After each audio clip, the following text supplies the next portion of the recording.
Good afternoon, everybody, and welcome back to Procrastinator's Pit Stop. We have another amazing guest for you today. We have with us Ryan Christensen. Ryan is a professional hypnotist, entrepreneur, and Marine Corps Air National Guard veteran with 20 years in the intelligence community, who transforms high achievers and neurodivergent professionals by reshaping subconscious beliefs for peak mental focus.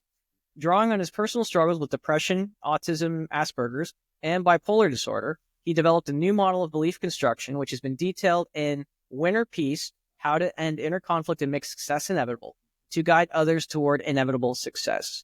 Ryan, welcome to the show.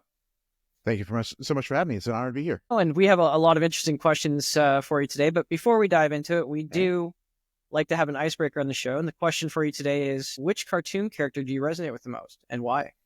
Man, my favorite was always Wolverine. Not just because he's like a badass, that's always fun, but just the curmudgeonly, like, why don't you leave me alone? Like, why is everybody always bringing me the problems? Like, why does nothing ever work the way it's supposed to be? Because that's kind of like the story of my life. Nothing ever really worked for me the way it's supposed to. And everybody just seemed to get along so much easier than me. So having that person where just like, it just doesn't work for him was something I could really relate to. Yeah, I see. I definitely, I like that one.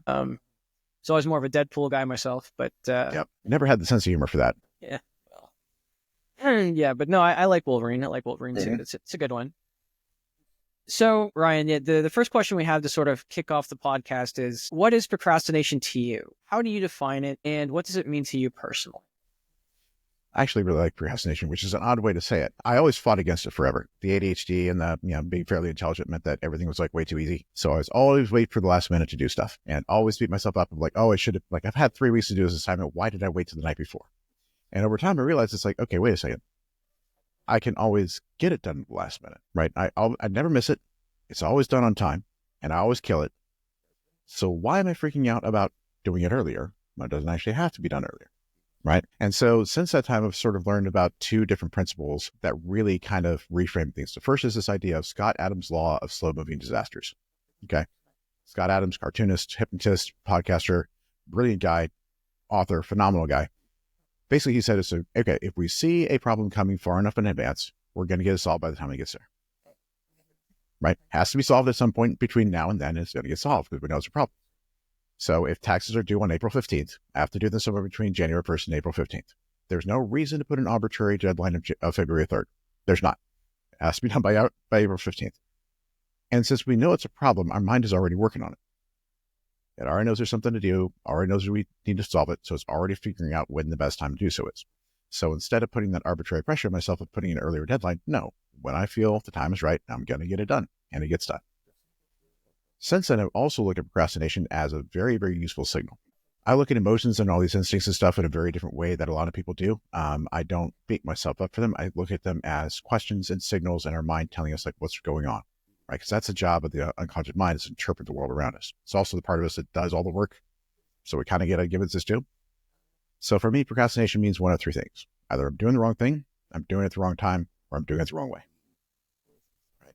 If I want to do this thing now, and my mind's like, no, then there's probably something else I should be doing. What that is, I don't know. It could be sitting down and playing video games and taking a freaking break because I've been running my butt off too hard. That's entirely viable.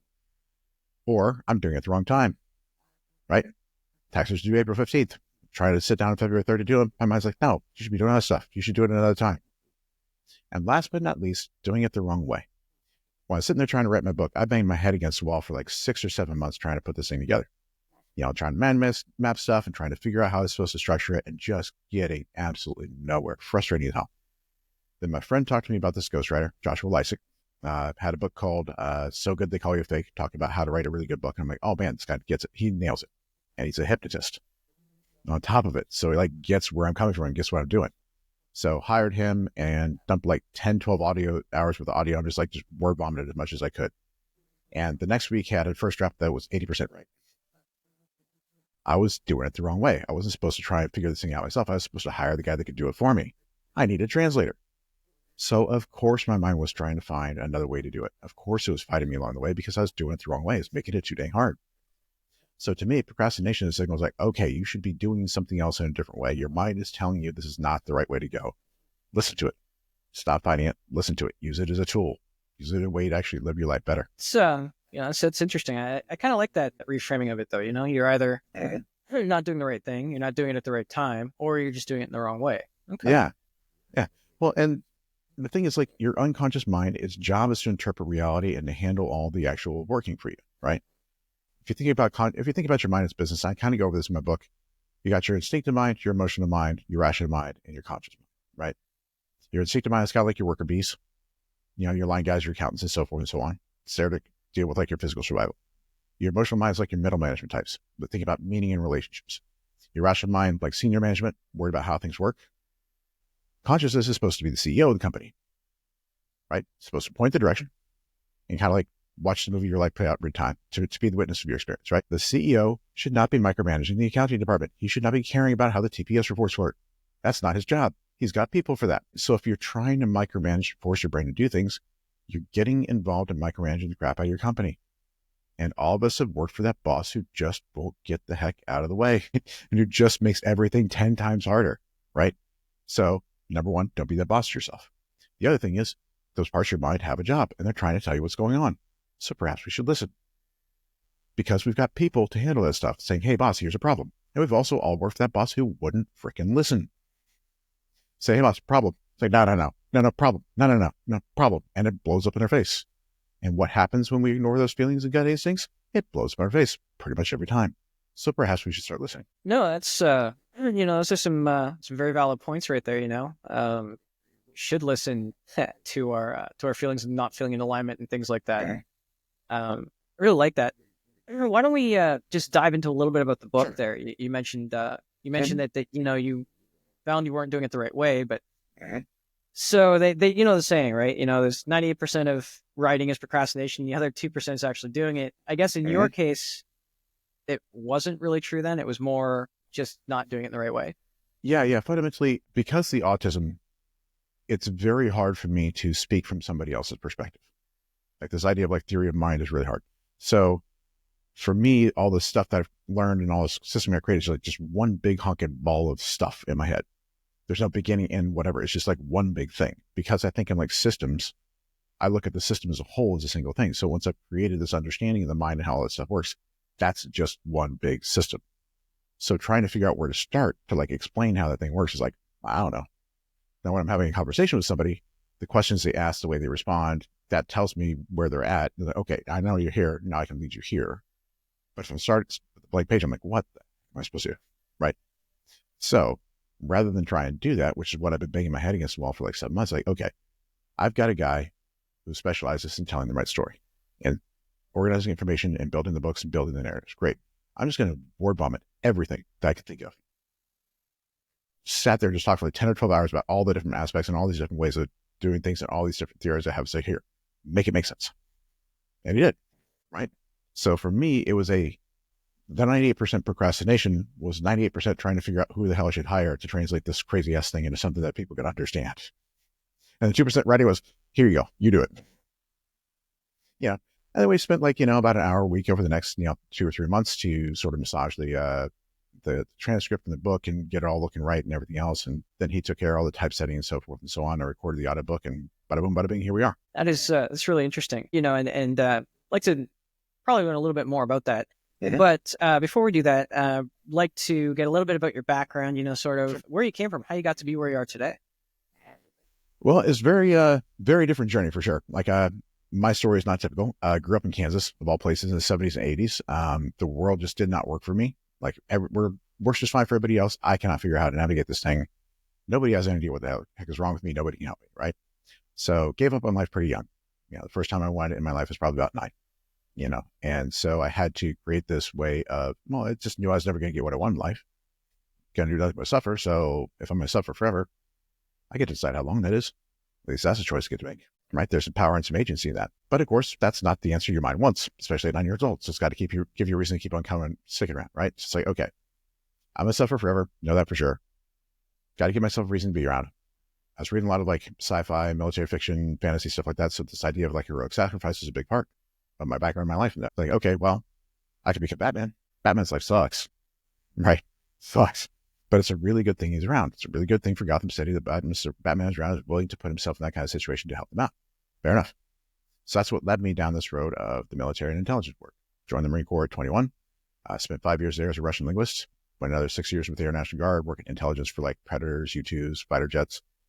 Spent 16 years in DC, working counterterrorism, counterproliferation, all that kind of stuff. And pretty good at what I did. Really pretty good at what I did. Was able to do some really cool stuff. Make sure some bad stuff didn't happen. But 2019, 2020 rolls around and they're not letting me do the cool stuff anymore. So I'm doing more like project management stuff, which is utterly unfulfilling. And I'm realizing it's like, wait a second, I'm throwing myself under the bus, not living a great life, not really getting what I needed. And the world rather stubbornly does not want to be saved. In fact, things are getting worse. Clearly, I'm in the wrong line of work. But the problem is now I need a different reason to live, right? Because that old one doesn't work.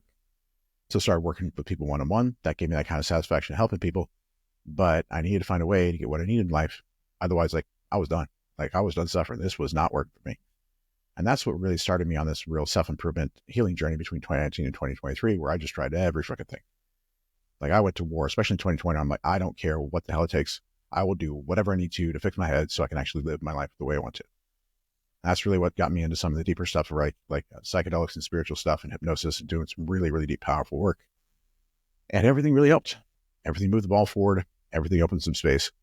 But because of the autism, I couldn't pretend that battery was fixed, right? Nothing really fixed the problem, right? This idea of like healing is a lifelong journey means that you're always broken and you're never healed. And that's a problem. So that's where I started like reverse engineering all these different modalities to figure out how they worked, what the limits were. 90% of the problems are in your unconscious mind. Psychedelics, hypnosis, only way to get down there, period. Psychedelics take you on their own ride, no control. You don't get to work on what you want to do. They take you on whatever they want to go. And there's limits to what kind of change you can do while you're down there because you're only bringing in your own tools, your own frameworks. After that ride is over, you're doing a lot of conscious integration to understand like how to navigate with all this new insight. You can't change it because that door's shut again. So hypnosis it is. The normal persuasion and suggestion stuff has limited applicability because basically you're dumping a lot of new stuff in there, a lot of good stuff in there, trying to outweigh the bad. But you had old belief set and a new belief set fighting, and this sucker's got a lifetime of evidence. So the sucker usually wins. A lot of good stuff in terms of like habits, in terms of motivation, in terms of adding new possibilities. Fixing old stuff, limited. So I started reverse engineering beliefs. The idea of limiting beliefs makes perfect total sense. There's a construct in your head. You understand things a certain way, so you have to act a certain way in response. Makes sense. Great. With hypnosis, I get down to your unconscious mind. That's where all the information is. Your mind knows exactly what it's doing, knows exactly why it's doing it, knows exactly what it's trying to accomplish. And I have 23 years of intelligence experience. 23 years of trying to figure out stuff that people don't want me to know. And all the information is right there, and you want to give it to me. This is cheating. Right? So started making some really powerful progress because we can understand where that old belief is. We can actually dismantle and disprove that old belief and then create a new chain of logic that creates a new conclusion. And the last thing I realized, and this was really kind of the major breakthrough for me, is difference of scale. Because we have this idea that there's one right answer. What we think is right and what we feel is wrong. And that's not actually true.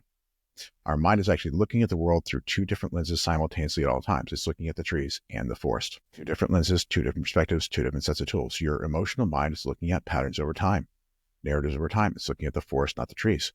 So it's drawing a different set of conclusions from a different perspective using different tools. Okay?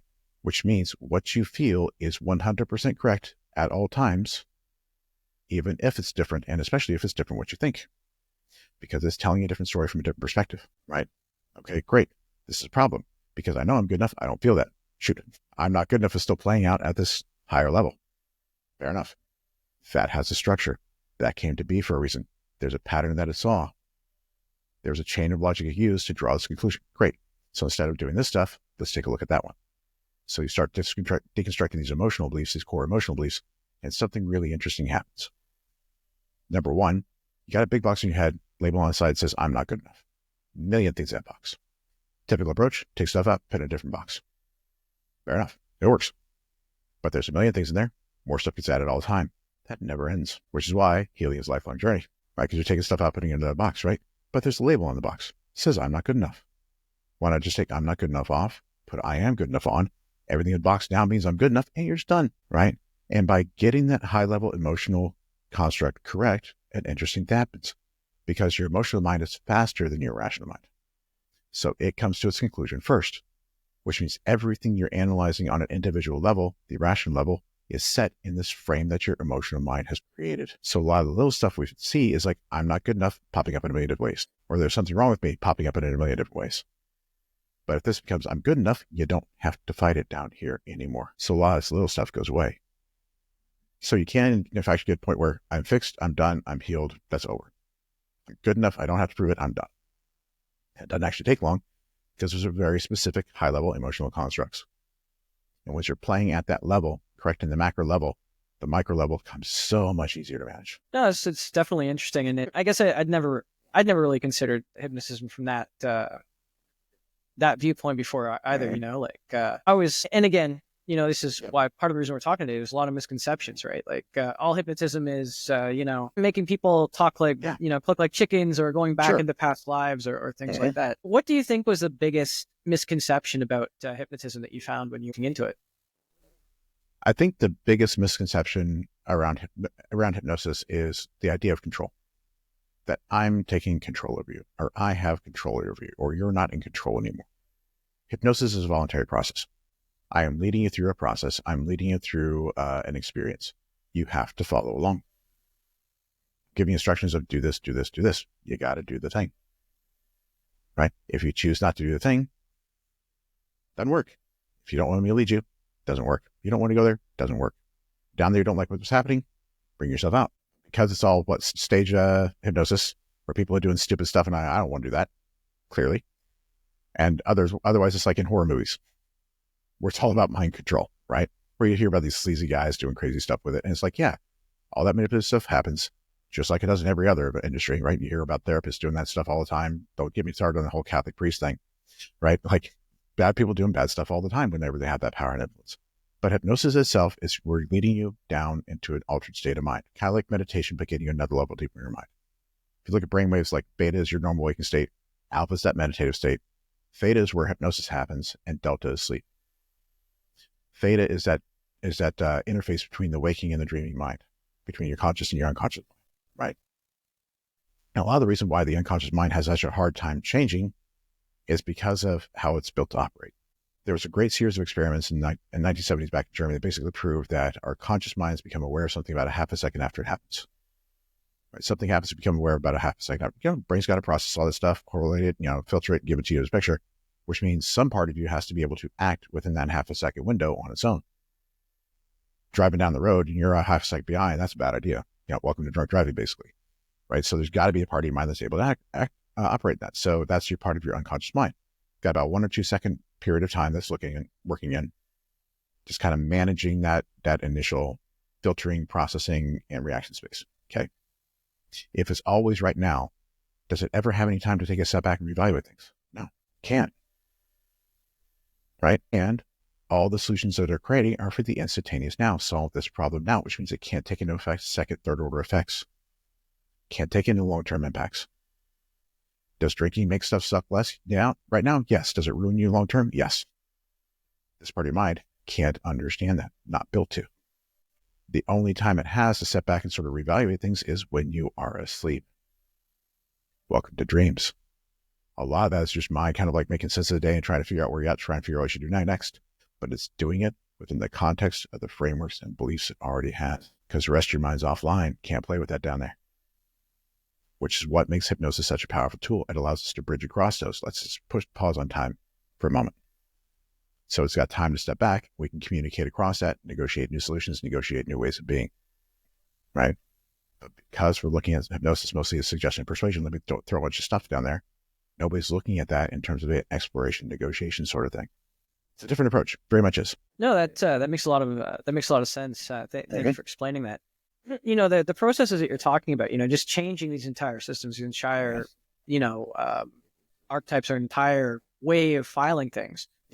It sounds like, it's as simple as taking, a box out, but you would have, therapists talking about trauma and things like that. Is that something that hypnosis can take care of relatively quickly, or is this like a similar process? Oh, 100%. Think about therapy as a conscious exploration of known narratives. You remember something. Great. That is the piece of your memory that your mind has given you to play with. Memory, recall different things. Memory, the entire record of what's going on. Recall what your unconscious mind has decided to give you, because it gets a choice. You don't. It gets to decide what should. Great. So you have these different events that you remember, and you're trying to make sense of why you are based on these data points you have. Great, cool. Number one, that's not in the entire data set, right? Number two, you're guessing at what's going on down there or why you reacted the way you are. So you create this beautiful narrative that makes total sense from these data points you have that kind of gives you an explanation why you are the way you are. Great. Is it true? You don't know. How many psychological theories out there? Dozens. All of them explain the same stuff in dozens of ways, right? We're guessing, right? Think about trauma. You're in a situation, something goes horribly wrong, massive negative emotional context to it, and it just freaks you the hell out and breaks you, right? Okay. Couple things are going on with that I think are problematic. Okay. The whole trauma narrative, again, I've looked at everything that says, okay, what are the limits? Okay. Trauma narrative is beautiful because it allows you to connect very easily with your experience. This thing happened. It sucks. It hurt like hell. Traumatic, wounded, yada, yada. Makes sense. Gives you a beautiful way to start interacting with stuff, start reframing it, start getting yourself to a better place. Love that. The problem with trauma narrative is if emotions are pain, you're always triggering that emotional part of your survival part of your mind, right? Your mind has to treat your emotional state, your mood, as a threat to your physical survival, because it is. 300,000 people died last year from deaths of despair, right? Alcohol, drug overdose, suicide, 300,000 people. That's not counting everybody else whose lives were ruined in all different ways, right? So it has to act that way. The other thing is every traumatic event in your life is a different wound to heal.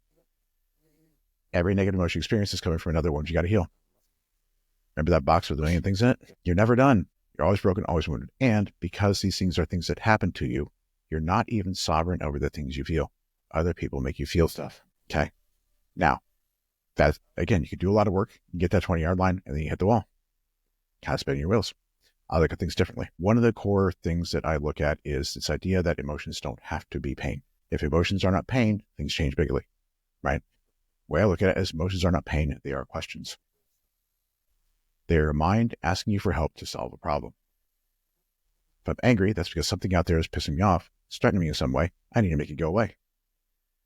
If I'm afraid, something out there is a threat I need to go away from. Right, now we think about things in terms of physical threat, but if your emotions are pain and your mind has to treat them as a threat to your survival, your emotional reactions are equally a threat to your survival, right? So sometimes one of the biggest things we're trying to avoid is that emotional pain. I'm not going to go take that shot. I'm not going to go for the thing I want because if I fail, it makes me feel like crap. It makes me feel like a failure, which I don't want to be. That's too threatening. So when we transform emotions from pain into questions, now they're not threats to our existence anymore.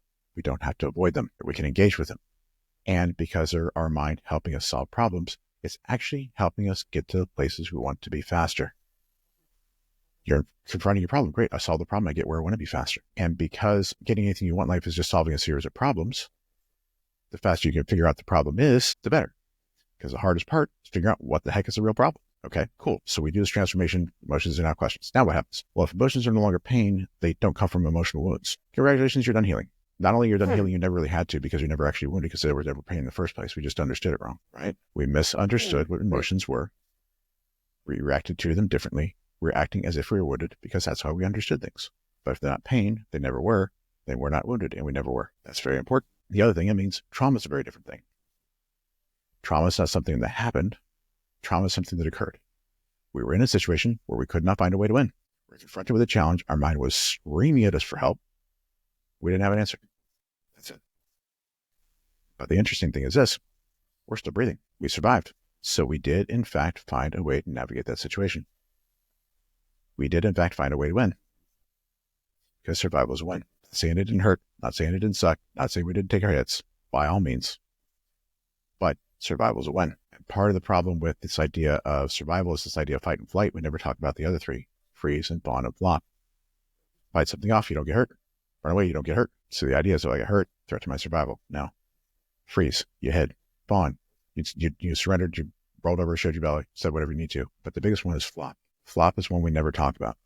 Two guys fighting in a schoolyard, bunch of people gather around them. One of them guys starts losing. What does he do? Try to run away, can't, hits the ground, curses the ball, covers himself up.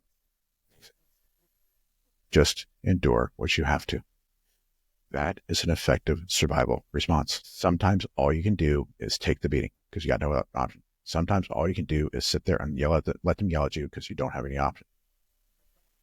But if that's what you need to do to navigate that situation, that is the proper way to do so. That's a win. And when you start looking at traumas that way, it's like, okay, did it suck? Yes. Did I take my hits? Yes. Did I find a way through? Yes. Okay, I found a way to win. What does this mean about how I need to navigate things in the future? Because that's it. Emotions, the questions we're asking are not how should I have done things different. It's about who I am and what I need to do next. How do I need to navigate the world next? So I'm never going to be in that situation again. Never going to be faced with that situation again. So I don't need to figure out how to navigate that.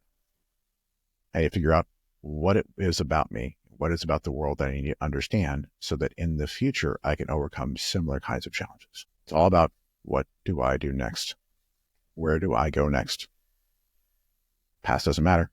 Anything we can do about it. The only thing we can do about it is learn so that our future is better. And it's funny, and when you put it all together like that, it sounds really, really simple. And yet you can't seem to, majority of us can't seem to do that. Huh?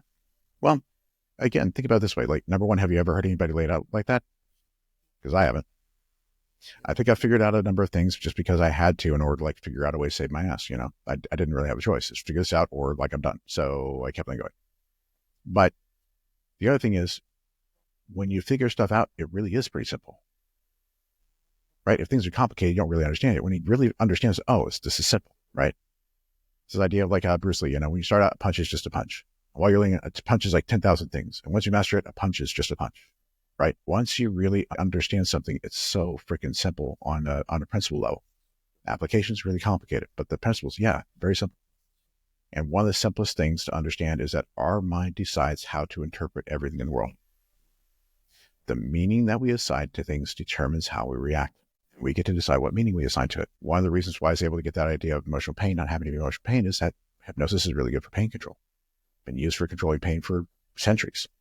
Right? What's her name? Kate Middleton, wife of Prince William of England, actually used something called hypnobirthing, which is hypnosis for pain control during childbirth for all three of her kids. Access to most advanced medical care in the world, used hypnosis instead. Really effective. I had a mentor of mine. One of his clients was a trucker, really bad back problems, right? So over the course of a day, his back would just hurt like hell. He couldn't work. So he changed the sensation of pain in his back from pain to heat. So as the day went on, his back would get more and more warm, and he knew it was time to take a break. But because it wasn't painful, wasn't distressing. Right. They said, I'm getting warm and warm. Okay, time to take a break, right? Lady who taught me hypnosis gets migraines. If you know anything about migraines, anything you can do about it. But she's a hypnotist. So when she get a migraine, she just drop herself in a trance, go to the back of her head, the dial that says pain. She just turned it down from 8 to 3 and to go back to her day. So if I can manipulate the sensation and the experience of physical pain using hypnosis to that degree, why can't I do the same with emotional pain? Nobody says I can't. And changing emotional pain from pain to questions is a really useful tool because it opens up so much stuff, right? Doesn't kick off the survival circus. You can engage with it as much as you want. You can beat it as long as you need to figure things out, and it helps you navigate the world. And by the way, no wounds, not traumatized, get to move on with your life. That's incredibly useful. So I'm going to do that. Does it make sense why we get there in the first place? Yeah. Growing up, only thing you can do is cry. All distress seems the same. Every talk about broken hearts, you hurt my feelings, so forth and so on. Every narrative out there tells you the pain. And for those of us who've gone through a lot, we've been bombarded with negative emotion that we can't escape for most of our childhood. That we're being told is pain. No wonder our minds go crazy trying to protect it from us. Protect us from it. Makes total sense, but that's okay. Because it doesn't matter how you understood things as a kid. If you've got the right tools and go down there and correct those misunderstandings, you can live a different life. And the trick is to use hypnosis in this particular way, which a lot of people aren't doing. We all try to figure it out on a conscious level, and we can understand things on a conscious level all we want, and it doesn't translate down there. Why? Because that party is not listening. Why? Because it doesn't have time. Once you realize this is what the problem is, it's not translating. Why? Doesn't have time. Great. Oh, we're looking from different perspectives. Have to take a different approach. Great. Once you understand those principles, the solution becomes pretty easy. Figuring out what that complication is the hard part. Again, hardest problem, part of solving any problem is figuring out what the problem is. The problem is we're interpreting emotions wrong. The problem is we're not correcting these old conclusions we made about ourselves. And we're not doing it because these things sit in the unconscious mind. We're not exploring it the right way, and we're not having a negotiation. We're not having a conversation with it because we don't have the tools, or we haven't really had the tools. Once you understand this is the problem set, this is where it is. Okay, great. The solution is pretty obvious. I mean, that's kind of where it comes into, have a hypnotist or I guess a guide, for lack of better words, right? To be able to go in and really navigate that, because I mean, you're right. The majority of us don't even know. Well, majority of us don't even really know there's a problem. in the subconscious, right? In a lot of ways, yeah. I'll give you a perfect example. I mean, Mhm. just going something, consciously. Sure. So I had a traumatic event when I was younger, almost drowned, and Mhm. I understand how this affected me going forward in Mhm. terms of water sports, all that other fun stuff. But I didn't really get until actually quite a bit ago that also related to a little bit of my inability to ask for help, because it's like, well, you almost let me drown. Why should I trust you to help me? And Mhm. also a little bit of my rescuer syndrome. Like, I know what it's like to drown, so therefore I want to, you know, help other people not feel like they're drowning. Think, well, from what I'm hearing, hypnosis would have been I'm able to uncover that in what, like 1, 2, 3 sessions, something like that, or how does it work Depending usually? upon how you're going about things, yeah, yeah, fundamentally, yes. And again, like you see some like beautiful little cascade effects from that, right? Of like, okay, like I can't ask for help because nobody's helping me, but it's probably not from that event. There's probably another bunch of other things as well, other situations where I couldn't get help when they were young, right? So that's just, in a lot of ways, these very traumatic events like PTSD and so forth and so on, is just kind of like the straw that breaks the camel's back. There's an existing narrative that gets confirmed by that heavy event. There's a beautiful study by the Department of Defense that looked at PTSD. Like they're trying to figure out, like, okay, platoon of guys gets hit, ambushed, a couple of people died, like 40 guys had that same experience. Why does this one guy get PTSD and these other guys don't? It's that'd be really important to know. What they found is heavily correlated with trait neuroticism. Right, you got the big 5 personality traits: openness, conscientiousness, extroversion, agreeableness, neuroticism. Neuroticism is your tendency towards like negative thinking about yourself and the world. So what's happening is they've got this pre-existing negative opinion themselves, like I suck, there's something wrong with me, I'm not good enough, what I don't measure up with whatever the heck it is. They go in this place, something horribly traumatic events, a catastrophic occurs, and 2 things happen. Number 1, it confirms, yes, I suck. And because I suck, this thing happened, right? Now your mind is freaking the hell out because the thing you've been trying to avoid for your life is actually true. How the hell am I supposed to navigate life now? Right? Straw that breaks the camel's back. They already had 1,000 pounds of stuff on there. Throw this thing on top of it, everything breaks, right? So a lot of these really traumatic events are just like the highlight reel of the worst examples of an underlying trend or an underlying narrative. So like almost drowning, the helplessness, not being able to take care of yourself, nobody there to take care of you, being neglected. I wonder if that narrative kind of shows up in other places of your life. Well, there's definitely some Right. good questions there for sure. And then the rescuer syndrome. Okay, I know how much this sucks. I don't want to have anybody else go through this either, obviously. But the interesting thing about rescuer syndrome is this: you're not actually trying to solve their pain, you're trying to solve your pain. Because it hurts you to see them that way. I'm going to make this discomfort go away by making sure they're fixed. Trust me, lived that for 47 years. And as soon as I saw that, I'm like, oh, son of a gun. I was dating this lady and like her life was kind of a mess, but I cared about it a lot. And what do? I fix people for a living. That's literally what I do. Let me help you with this stuff, right? So I was trying to help her improve, and she just didn't really want to do that because too confronting, too challenging. So the more I tried to help her, the more resentful she got. She freaking dumped me for it. Oops. Okay. So me trying to help drove the person I care about away. I need to take another look at this. It's obviously I'm doing stuff wrong. That's when I was like, oh shoot, like I'm not trying to help her because she wants help. I'm trying to help her because the chaos of her life is making my life a mess. And rather than get her out of my life, which would be the obvious thing, that way I don't have the mess. No, I want her around, so I got to find a way to get rid of her mess so it doesn't make my life messy. Ouch. That Oops. one. Oops. Yeah, I think that one struck a nerve with a bunch of people. Well, and it's the most natural thing in the world. Like, how much this sucks. You know the way out. Like, part of why I do what I do is like, I have been through hell, dragged myself through hell, and it's entirely my fault. That's the worst part about it. Like, nobody did this to me. It's just I'm autistic and didn't know it. And so, like, I'm the architect of my own misery, right? Which gave me a unique perspective of, oh, wait, I did actually create all this stuff. So it's all based on my misunderstanding. It's like, man, that was a real kick in the nuts. But why would I want anybody else to suffer? Like, I've got this really cool way out. It's not actually, it doesn't hurt. It doesn't even take any long, right? Got these high level concepts, fix these things, pretty universal. Everybody gets there kind of the other own way, but it kind of all looks the same. Why not just like do this for everybody? Well, they have to want it. They have to want to do it. They have to see the value in themselves. They have to be willing to confront the things they need to confront in order to make those changes. Not everybody's there, right? Not everybody's there. And that's okay, because either they will or they won't. And if they don't, that's their choice. I got to give them that. Got to respect their free will. Yeah. My only hope is like by dropping this out there is like, hey, there is a possibility.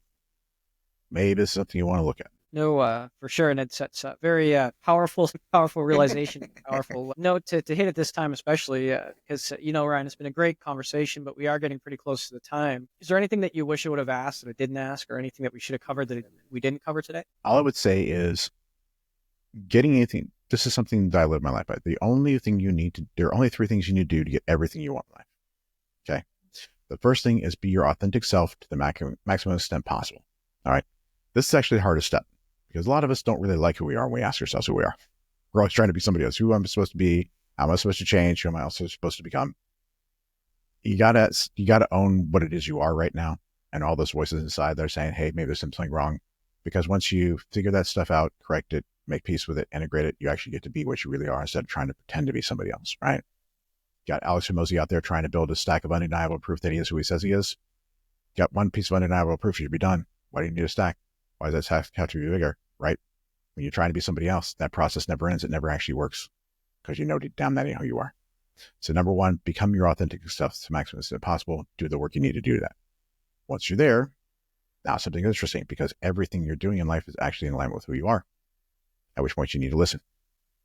All those different parts you have a compass, right? Good and bad, right and wrong, pleasure, pain, right, should and should not. Great. Line them up, point them in the right direction, start going. Pretty soon, something's going to feel weird. One of those compasses is going to start pointing in a different direction. Something's going to be off. At which point you need to step back and get curious. Your mind is saying, hey, there's a problem, there's something we need to pay attention to. There's something in the way of where we want to go. Trying to show you. Great. Step back. Okay. Trying to show me something. What is it? What am I missing? Where's the problem? And then just follow your instincts, those feelings, and those intuitions wherever they may go. Follow your curiosity. Because it's going to try and highlight that problem for you. And as soon as you know what the problem is, easy to fix, off you go again. It's really all you got to do. Step number 1 is a pain in the butt to do. That's the hard part. That's the hard. Fortunately, like I said, there's easier ways to go about it. But you can sort of speed run that process if you're doing it the right way by dealing with those major narratives deeper in your mind. No, that makes a lot of sense. And I mean, it's true. And we live in a society where it's funny, right? Because we want authenticity, and yet we're going more towards, I won't call it fake. Facade. Yeah, there you go. That's a better word. Projection, that the image, the front, the facade, the veneer, right? Let me show you this image, because if I show you this image and you tell me it's right, then I get to believe that I'm that, even if it's not who I am. And I mean, that's essentially what marketing companies do. I'm not social I'm not media. judging. Yep. Yep. But essentially, it's what it is. I mean, I went through this myself too. Like, I had to get a bunch of photos taken recently. They're like, oh, these ones aren't good. These ones aren't good. They're not good. Oh no, those ones aren't good. These ones are good. This one's okay. Do more of these. Well, hang on a second. And then they say, be yourself. Yeah, be yourself while standing in front of the private jet that you don't own. Sure. Yeah, be yourself while standing in front of the Lamborghini you just rented. Sure. Yeah. Okay. Sure. Yeah, it's interesting for sure. Yeah. But again, Ryan, just one last question before we go. How can our listeners reach out and learn more or get in touch with you in case you have questions? Well, the place I would start is my book, Winner Peace, How to End Inner Conflict, Make Success Inevitable. It walks you through this whole new model of the mind, helps you understand how the unconscious mind works, helps you understand how we create these beliefs in the first place, helps walk you through how to reinterpret your emotions as questions so they can start helping you, so you can start moving away from that narrative. A lot of the common reframes around some of the common beliefs we created about ourselves when we're young, and then creating the space where, okay, success becomes inevitable. Because your mind is helping you solve problems faster, find problems faster, you're getting where you go faster. If emotions are no longer pain, you can't suffer mentally and emotionally, which means you can work as long and hard as you want to towards those goals, right? And so essentially things kind of become inevitable. What you want becomes inevitable. That's why solid success becomes inevitable, because if you know what the problems are, work as long as you want to, you're going to get there eventually. If you're ready to do that deeper work, kind of dive into those deep core narratives, get that stuff fixed for good, my website is www.ryanthehypnotist.com. Free 45-minute consultation. We'll kind of dig into what's like we're not working for you in your life these days. Take a look at kind of what's been going on in your life as a whole. I'll show you the different patterns, show you where they're coming from so you can understand what's going on. And we can talk about how to get you there. Typically, I'm able to get you that place I was talking about pretty quickly, usually in 3 or 4 sessions to lay all the foundational work, right? Charge a flat fee, work on a programmatic basis. I'll work with you however long we need you to get there. 1 session, 10 sessions, I don't care. Excellent. Well, again, thank you so much for being on the show, Ryan. And to all our listeners, don't worry, we are going to put all that in the show notes at the bottom of the show notes, so that you don't have to grab a pen and paper or anything like that. Again, thank you so much for being on the show, Ryan. Thank you for all the information that you've given. And to our listeners, thank you for tuning in. And just remember, if you can't find that motivation or inspiration for yourself today, maybe just go out and try to be that motivation or inspiration for someone else. And See you again next time. Cheers.